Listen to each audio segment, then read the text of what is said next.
We have an update tonight on this blue-eyed little girl we've dubbed Baby Hadley. When we first brought you her story last week, she was headed to Duke University in hopes of halting the rare genetic disorder called Krabbe's disease.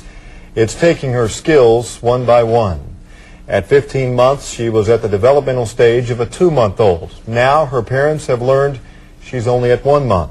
Britton Follett tells us why Hadley's parents flew her back to Oklahoma without the good news they were hoping for. Dad are smiling, while Hadley still can. She's smiling, she's laughing, and we're cherishing every single one of those. Because they don't know when the smiles will stop. A couple of months ago, Hadley had no problem posing for the camera.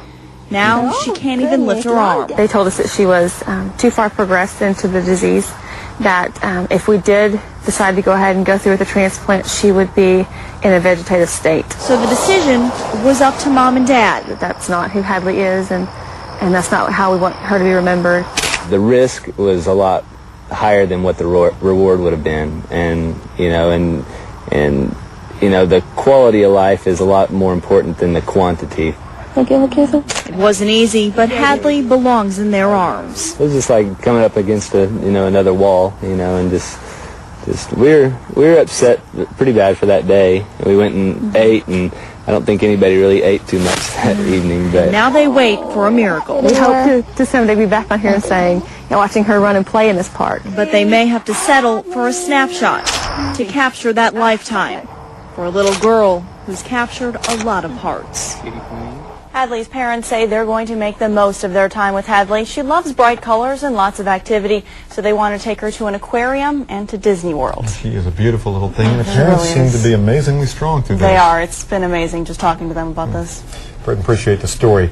On October 13th, Hadley will be put on a feeding tube. Hadley has her own website, by the way. It is www.hopeforhadley.com. Thanks, Britton.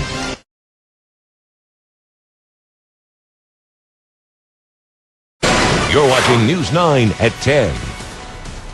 Back in September, we introduced you to Baby Hadley, a 15-month-old who had just been diagnosed with Krabbe disease, a rare genetic disorder that caused her to lose her skills one by one, including her smile. Britton Follett tells us why there may be hope for Hadley and other babies. Doctors told Hadley's parents she had between 6 months and a year to live. There was no cure. She'd eventually lose all of her motor skills. It's been 7 months. The smiles only come once in a while now, but Hadley can still send her love. In October, Hadley was put on a feeding tube because she couldn't chew or swallow anymore. it almost killed her, I think.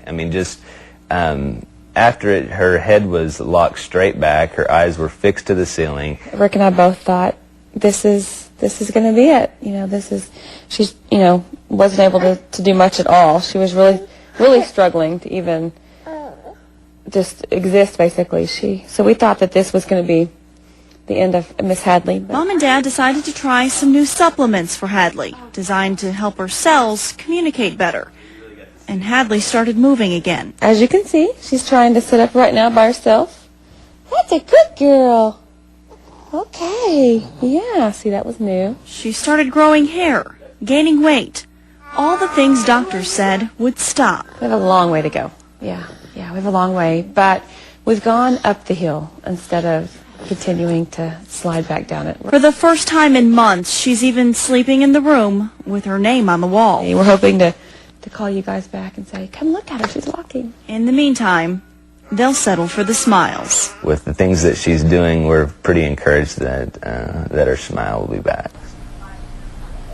Armed with Hadley's story, Rick and Tara were invited to speak at the State Health Department today. Oklahoma is considering adding screening for Krabbe disease to the list of tests newborns are given at birth. If Hadley would have been screened at birth, she would have been a candidate for a bone marrow transplant, which would have halted the disease before it started. Back to you. All right, Britton, thank you. Newborn screening for Krabbe is $150. The Lorgs tell us they learned New York is the first state to make testing for the disease mandatory on all